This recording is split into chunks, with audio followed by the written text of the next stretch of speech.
take revenge on my mother for me.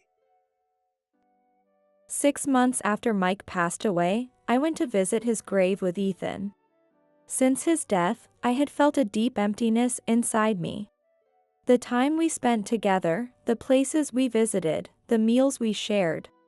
Mike surely wouldn't want me to keep looking down forever. Even though I know that, I still find myself tearing up when I suddenly think of him. I want to move forward, but I don't know how. What am I supposed to do? I spent my days struggling with this feeling. But after we finished visiting the grave and started heading home, Ethan handed me a slightly bulging envelope, and it felt like the fog in my mind suddenly cleared. This is a letter from Mike. I took the letter from Ethan, feeling a mix of confusion and curiosity, and opened it at home. Inside, I found a USB drive, several letters, and a few photos. As I went through the contents, I realized that Mike had been caught up in something terrible. At the same time, I realized that I needed to move forward for his sake. My name is Lisa, and I'm 35 years old. I work at a small company in a rural area, living a peaceful and comfortable life. After leaving behind the bustling office, I return home and turn on the lights. Since I'm not married, there's naturally no one waiting for me. But that's okay. I have no intention of getting married anymore. For me, there's only one person who could ever be my husband.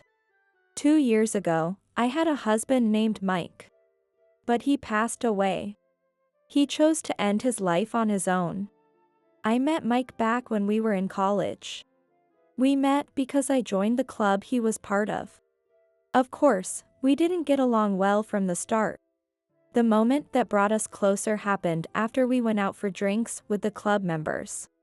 At that time, I wasn't old enough to drink, so I sipped on a soft drink while watching the older students getting drunk. The gathering ended without incident, and as I was about to head home, I found out that Mike lived in the same direction as me. I'm heading home too. I can walk you if you'd like. Really? That would be great. Yeah. I mean, it's not safe for a girl to walk alone at night. Oh, thank you so much. Even though we hadn't talked much before, Mike showed concern for me. His kindness made me feel oddly shy. The quiet of the night enveloped us, and all I could hear was the sound of our footsteps. I felt excited by the atmosphere that could only be felt at this time of night, but at the same time, there was a bit of awkwardness. We weren't talking at all. It made sense since we'd hardly ever spoken before, but it still felt uncomfortable. However, it was Mike who broke the silence. Hey, sorry about tonight. What? I mean, the guys who drank too much were kind of loud. It must have been annoying for you. Oh, no. It wasn't like that at all. Mike scratched his head as he apologized. I was just thinking everyone looked like they were having a good time. I wish I could be old enough to drink soon too. Is that so? Hearing my words, Mike smiled. That was the start, and we slowly began to talk. We started with topics about college and moved on to more personal things like our hobbies and favorite foods. The conversation wasn't particularly lively, but I enjoyed talking with Mike. I found myself wishing we could talk like this again. And that wish came true sooner than I expected. After that night, Mike started talking to me more often. We gradually began to walk home together, and eventually, we even started going out for meals just the two of us. Then, 6 months after that walk, we started dating. Although we were in different departments, we spent a lot of time together. Every day was truly fun and filled with happiness. Even after Mike got a job, our relationship continued. And when I got a job, nothing changed between us. Our conversations had evolved from college topics to discussing work, sharing frustrations with our bosses, and so on.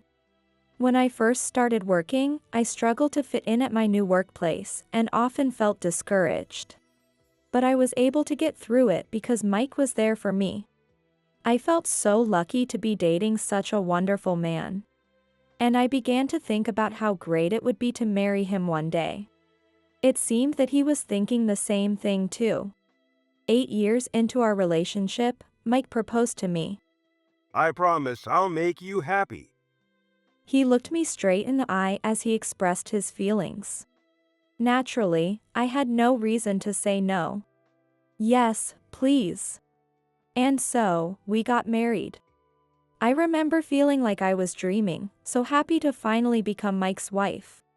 Even after getting married, the closeness I felt with Mike didn't change. It was so comfortable, and I couldn't help but feel grateful to be married to him. But there's no doubt that a new chapter in our lives had begun. We both struggled to get used to living together, and there were plenty of challenges. During those times, Mike's mother, Susan, was there to help us. Just like Mike, Susan was incredibly kind. Mike's father had passed away, but I'm sure he must have been just as kind as Mike and Susan. Are you okay? Is there anything you're struggling with? Well, actually, sometimes we talked over the phone, and other times, she would come over since she lived nearby. She was always so generous, teaching me how to cook and sharing tips for daily life. We often had meals together with Susan. There wasn't a set schedule, but she would usually invite me on weeknights, knowing I'd be coming home from work. I'll take care of everything, Lisa. You just relax. But I feel bad leaving everything to you, Susan. It's fine, really. You must be tired from work, so don't worry about me, okay? Oh, thank you so much. At first, I often felt guilty for relying on Susan so much. But as I spent more time with her, I started to feel that she genuinely enjoyed spending time with us. From then on, I was able to interact with Susan without feeling on edge. And once I got closer to Susan, the tension I had been carrying seemed to disappear all at once. Mike is my only child, so it's really nice to talk with someone his age like you. Susan treated me like her own daughter. On my days off, Susan and I often went shopping together. At home, we'd make our favorite tea and have casual conversations. Since my parents lived far away and I couldn't see them often, I was grateful for Susan's attention. But this peaceful life didn't last long. It all changed when Susan opened a coffee shop. She had mentioned wanting to do this for a while, so it wasn't surprising. However, I was surprised when Mike told me he wanted to quit his job and help Susan with the shop. Even though I was taken aback, I wanted to support his decision and agreed. I decided that until Mike's income stabilized, I would take on the responsibility of supporting our household. Perhaps because there weren't any competitors nearby, Susan's coffee shop took off faster than expected. Surprisingly, a lot of people are coming in. Mom's really happy too. That's great.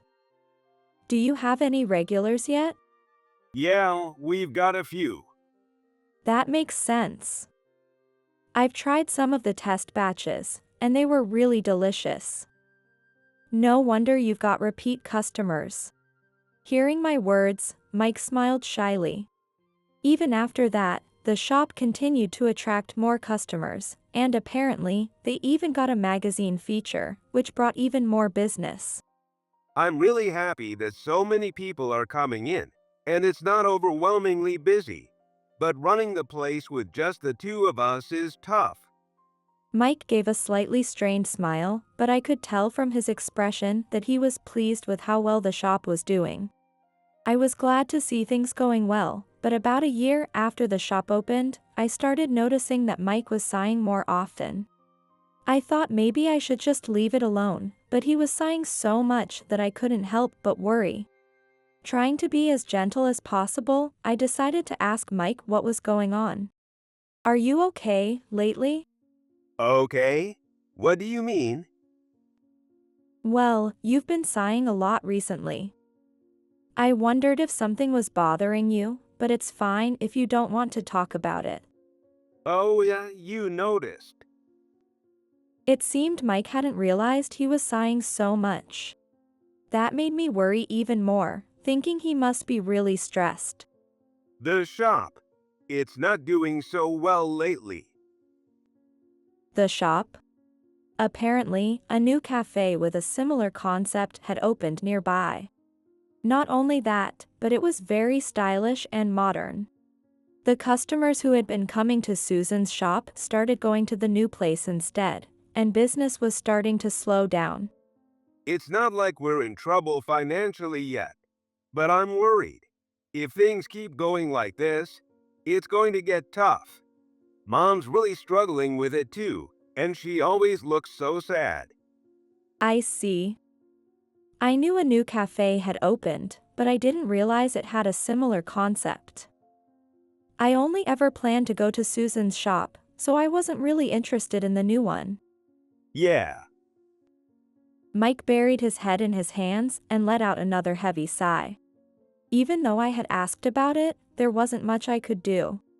The most I could do for the shop was visit more often myself and try to spread the word, but those were just small, indirect efforts with no guaranteed impact. When I went to the shop after talking to Mike, I saw that Susan's face was indeed clouded with worry, just as he had said. The customers were few and far between, making it clear that business was struggling. Oh, Lisa, Mike told you everything, didn't he? Yes.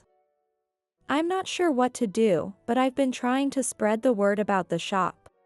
Oh, thank you, dear. Susan gave a weak smile from behind the counter and looked down at the cup in her hands. What if the customers keep dwindling? What if the shop has to close?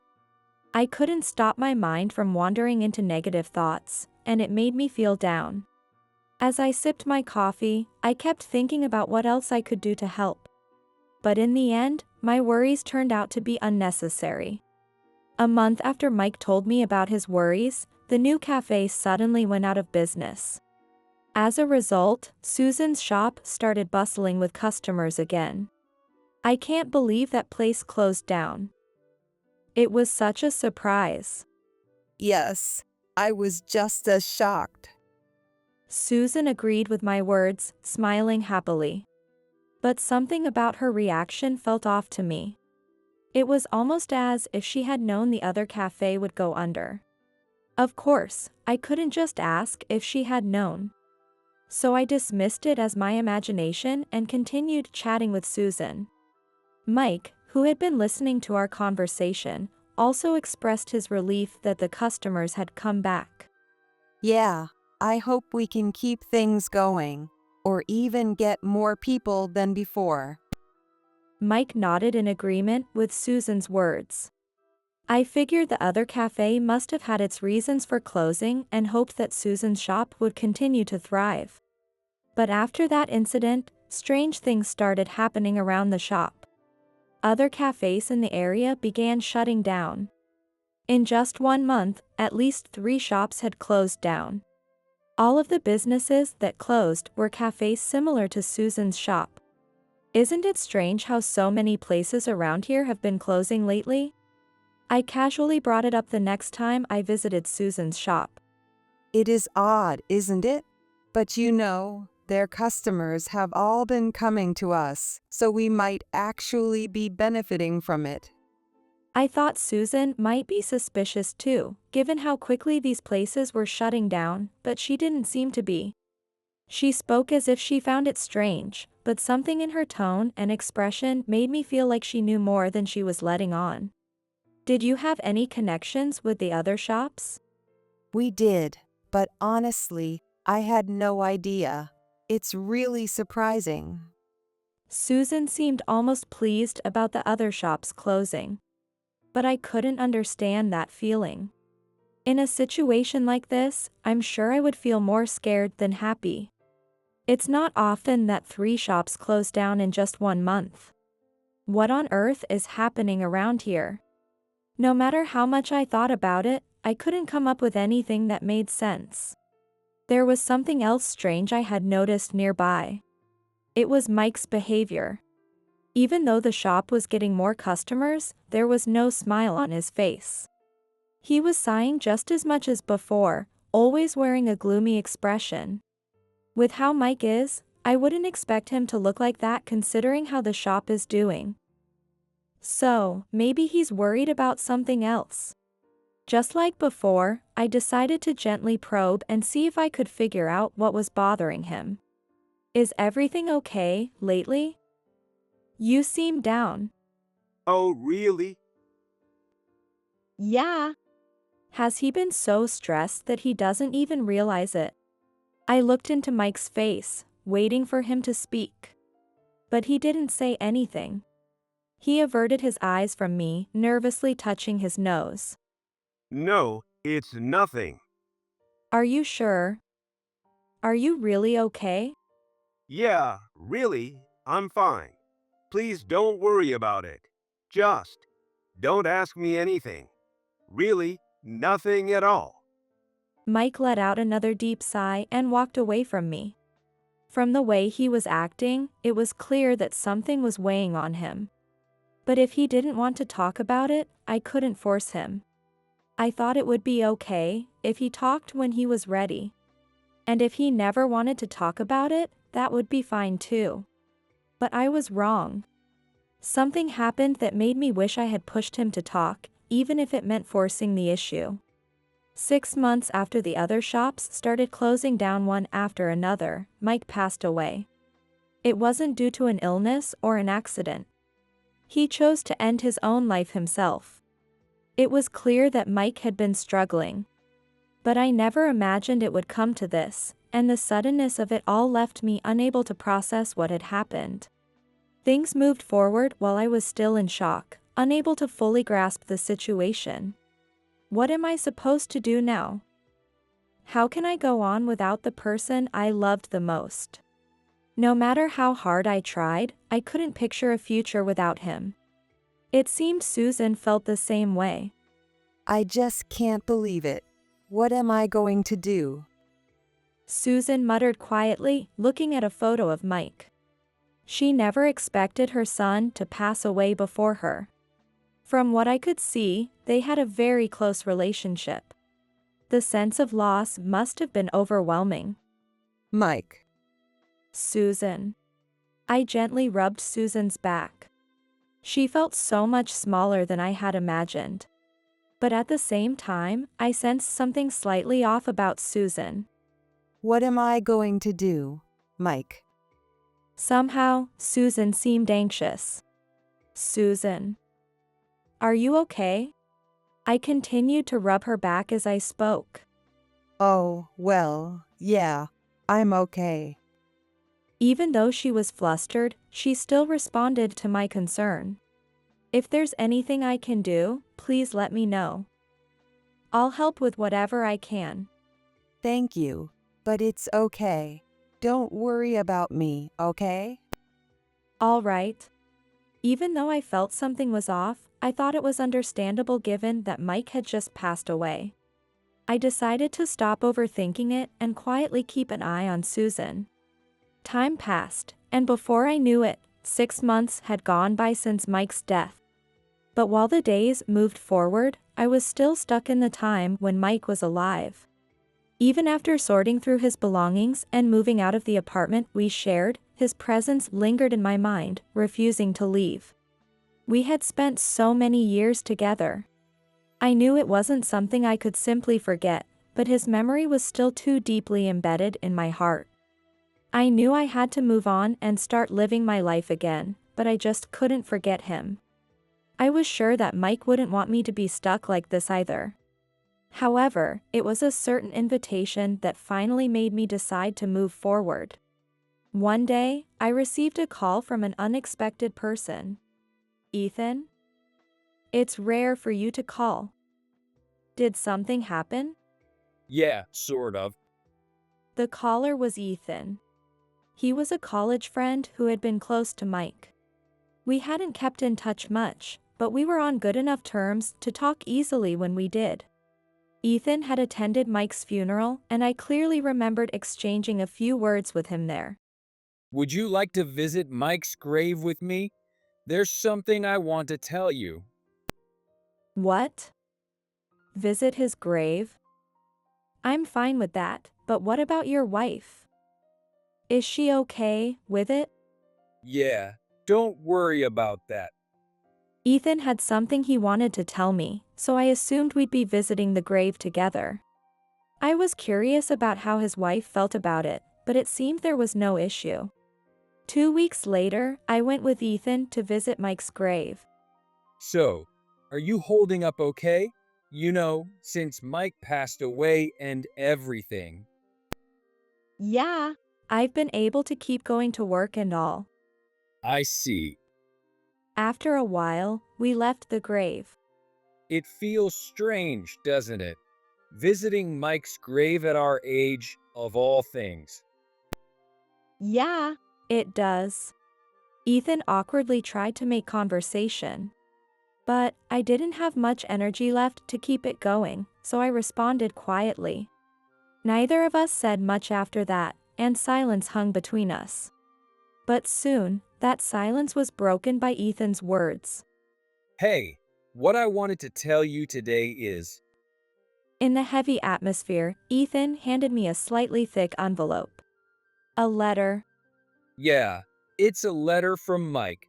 This is what I wanted to tell you, or rather, what I wanted to give you. I never imagined Mike had left a letter with Ethan. I took the letter and stared at the envelope. After Mike passed away, this letter was sent to my house. I think he mailed it before.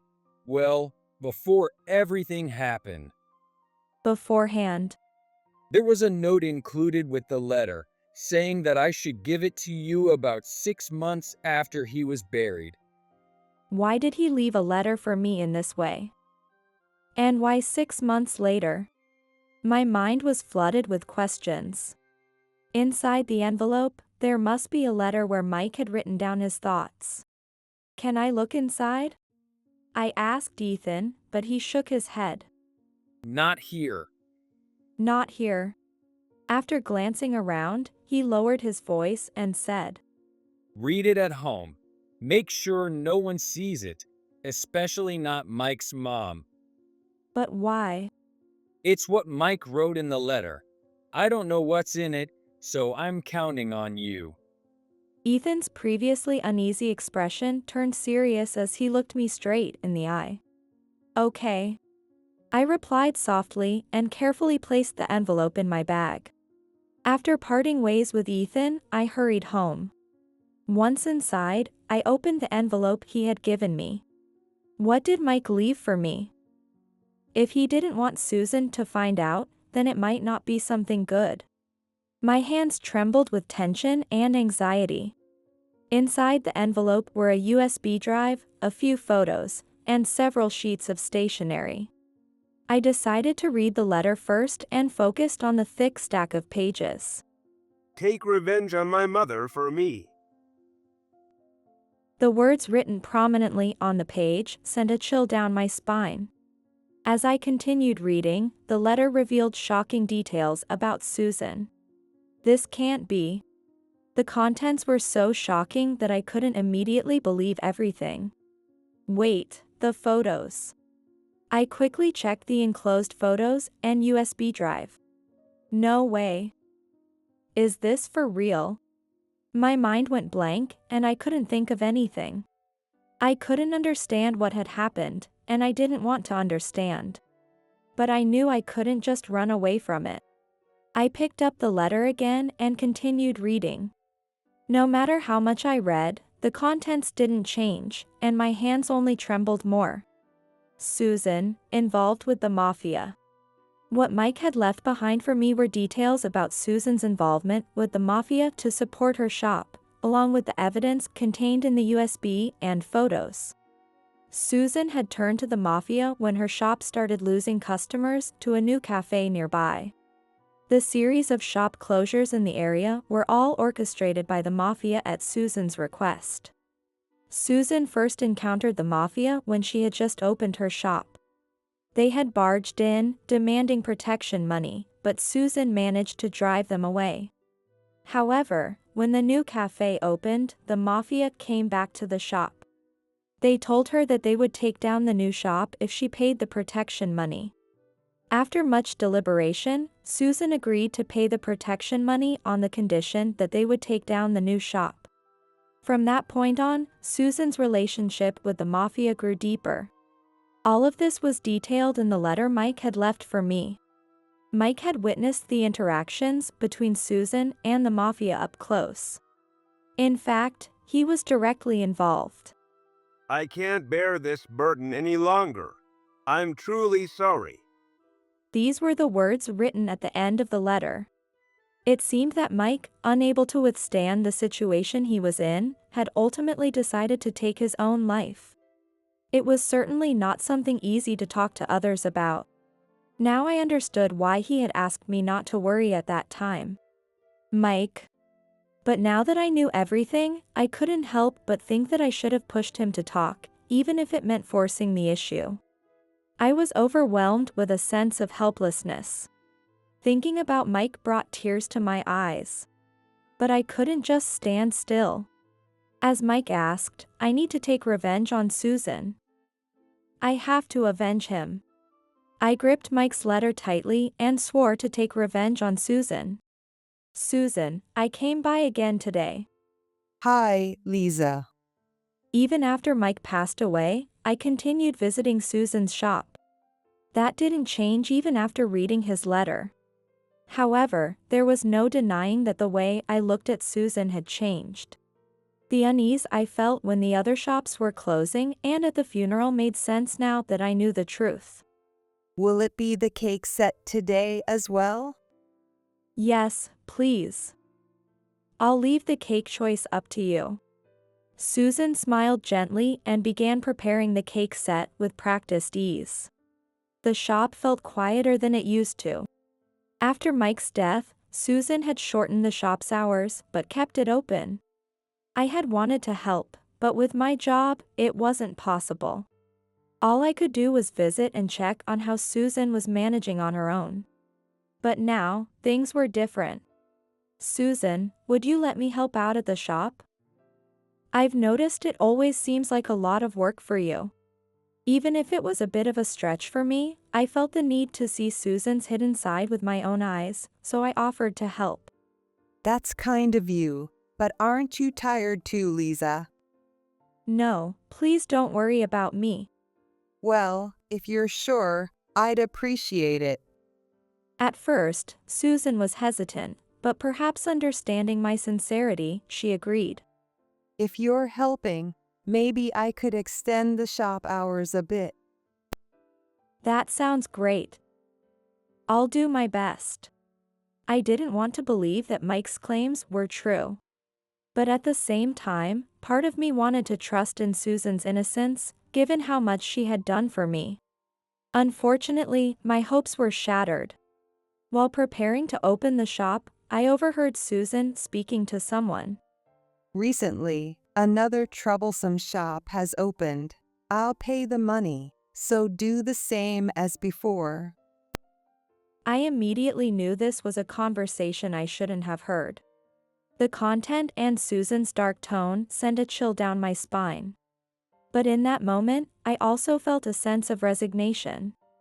I made up my mind and began preparing to take my revenge on Susan. 2 weeks later, I heard Susan talking to someone in the shop again before it opened. Yes, that's right. The same low, dark voice I'd heard that day sent a wave of tension through me. All right then, let's do it. We'll touch base in a week. Got it. Talk to you then. After confirming that Susan had ended the call, I approached her. Susan, who were you on the phone with? Oh, you startled me. I didn't realize you were here. Yes, I've been here for a while. Who were you talking to? Since I had already started the conversation, I couldn't let this opportunity slip away. I pushed the conversation forward forcefully. It's no one you know, Lisa. Don't worry about it. Now, let's get back to work. I've already finished the preparations. But could you please tell me who you were talking to? Susan shot me a sharp glare as I persistently repeated my question. I told you, it's not important. You were talking to the mafia, weren't you? What? There's no point in hiding it anymore. With that, I placed the photos and USB that Mike had left me on the counter. Susan's eyes widened in shock at my actions. But realizing she couldn't keep it hidden any longer, she let out a heavy sigh. What is this? Mike left it for me. It's proof of your connection with the mafia and how you had them take down the other shops. It's all in there, including the contracts you made with them, unless you've already destroyed them. I'd like to say it's all fabricated, but if you know that much, there's no point in denying it. You're right. I was involved with the mafia, and I did have them shut down the other shops. Just as I was surprised by how easily she admitted it, Susan made a shocking statement. But really, isn't this justifiable? If they didn't want their shops taken down, they shouldn't have opened near mine. That's incredibly selfish. I'm sure there were people who wanted to fulfill their dreams by opening a shop here. What's wrong with that? This isn't your land alone, Susan. Shut up. Other people's situations don't matter. It's their fault for getting in my way.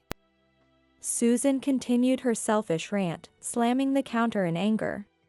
Everyone is so infuriating. Why are they all trying to get in my way? Do they hate that I'm successful that much? And Mike too. If he hated this situation so much, he should have just disappeared quietly without leaving anything behind. What are you saying about Mike? Saying he should have just disappeared quietly. And that's not even the point. There's a right way to do things, isn't there?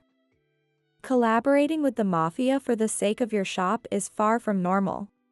Do you even realize that what you've done is a crime? A crime? I don't care about that. As long as you don't get caught, you can do whatever you want. And honestly, if Mike hadn't told you, you wouldn't have known a thing, would you? I couldn't deny her words, and I looked down. Seeing my reaction, Susan spoke with a triumphant tone. See, you would have remained clueless. How sad, getting caught up in all this. Caught up. That's right, isn't it? I never expected that Mike, who was so afraid of the mafia, would leave behind evidence. At that moment, I started to wonder what Susan really thought of Mike. I had always assumed she cared about him, but maybe that wasn't the case. Susan, what did you really think of Mike? Hearing my question, Susan smirked and dismissed it. I didn't think anything of him. Nothing. To be honest, he was just a nuisance. What? I was stunned by her response. Seeing my reaction, Susan continued with a twisted sense of enjoyment. I wanted to use the mafia to help the shop, but Mike kept refusing. Even though I told him it was for the good of the shop, he still said no. It was annoying. In the end, he gave in to my way, but by the time he refused, I had already lost any feelings I had for him. He wasn't thinking about the shop at all. Mike was just trying to do the right thing. If he was my son, he should have understood how I felt. I don't care about what's right. Children should just obey their parents without question. Susan sneered as she spoke. It was clear she still didn't understand the gravity of what she had done or why Mike had refused. Or maybe, deep down, she does realize it. She might just be refusing to admit it, trying to put on a brave face. But regardless of her reasons, it was clear that she was acting selfishly and doing terrible things. Susan, how did you feel when Mike passed away? Did you ever think that maybe it was your fault? Why would I think that? What's done is done. Don't you realize that your actions drove Mike to his breaking point? In his letter, he wrote that he couldn't bear the burden anymore. You forced him to get involved with the mafia, burdening him with all those secrets. It all piled up until he couldn't take it anymore. Shut up. What are you, some kind of detective? Don't make me laugh. Hit a nerve, Susan cut me off, yelling angrily. Then she glanced at the evidence on the counter. And what are you going to do with this so-called evidence? Just a bunch of papers. Susan grabbed the photos from the counter and tore them to shreds. Hey, stop that. And this USB? I'll just destroy it too. As I reached for the remaining USB, Susan slapped my hand away. Ouch. Don't touch it. Then she grabbed the USB and tossed it into a bucket of water. What are you doing? Now all the evidence is gone, right? And since you know everything, doesn't that make you just as guilty as me? Do you understand your position now? It's true, I know everything. But that's because Mike entrusted me with avenging you. He regretted getting involved with the mafia. He took his own life because he couldn't carry the burden any longer. This is just my assumption, but didn't Mike try to sever ties with the mafia and convince you to do the same over and over again? Susan glared at me fiercely. Isn't that right? Didn't you ignore what Mike was telling you? You only focused on short-term gains and refused to correct your path. Shut up. What do you know? Don't run away from this. You knew, didn't you? You knew what Mike really wanted. Shut up. Suddenly, Susan grabbed me by the collar and violently shoved me to the ground. It all happened so fast that I was thrown into a panic. Ouch. Do you even realize what you've done? Because of you, my life is ruined. If you hadn't done anything wrong in the first place. Shut up. Can't you just listen? I had never seen Susan so agitated before. Normally, I would have been intimidated, but strangely, I didn't feel scared at all. You. As Susan tightened her grip on my collar, the shop door suddenly opened. What are you doing? The police. Why? I called them before I spoke to you, Susan. What? Susan let go of my collar, her eyes wide with shock. The truth was, before confronting Susan, I had gone to the police and explained everything. I had also handed over the evidence, so the police were already aware of the situation. I probably should have come with the police right from the start, but I stubbornly insisted on hearing Susan's side of the story one last time. That's why I spoke with her while the police waited, ready to step in at any moment. We'd like you to come with us for further questioning. The police officer pushed Susan aside and began to escort her to the patrol car. Wait. Hey, wait. You tricked me, didn't you? What do you mean by a tricked? You called the police on me. That's not an answer. I slowly got up and looked over at Susan as she was being led away. You think you're so clever, don't you? Be quiet. The police officer scolded her, and Susan reluctantly started walking toward the patrol car again. Her back seemed smaller than I had ever seen it before. I wasn't sure if this was the kind of revenge Mike had envisioned. All I had been entrusted with was his desire for revenge. But with the police now involved, Susan's and the mafia's crimes would be exposed, and justice would be served. Considering that Mike had left the evidence and tried to stop Susan from getting involved with the mafia, I believed this was the revenge he wanted. I returned home and looked at Mike's photo. Mike, I did it. Later, it was revealed that Susan had committed other crimes as well, and she was sentenced to prison. Additionally, several members of the mafia connected to her were also arrested. According to the police, all of Susan's crimes were related to her shop. It's easy to imagine how her desire to protect the shop led her down the path of various crimes. I understand her feelings, but there are right and wrong ways to go about things. If she had chosen a different path, Mike might not have felt the need to take his own life. No one wants a future where no one ends up happy. I find myself feeling nostalgic for the time when Susan first opened the shop. If I could, I'd go back to those happier days, and I often think about how much I wish I could. Since the incident, I've cut all ties with Susan. The last image I have of her is the angry face she wore as she was taken away. Now, 2 years later, I've moved away and am living a peaceful life.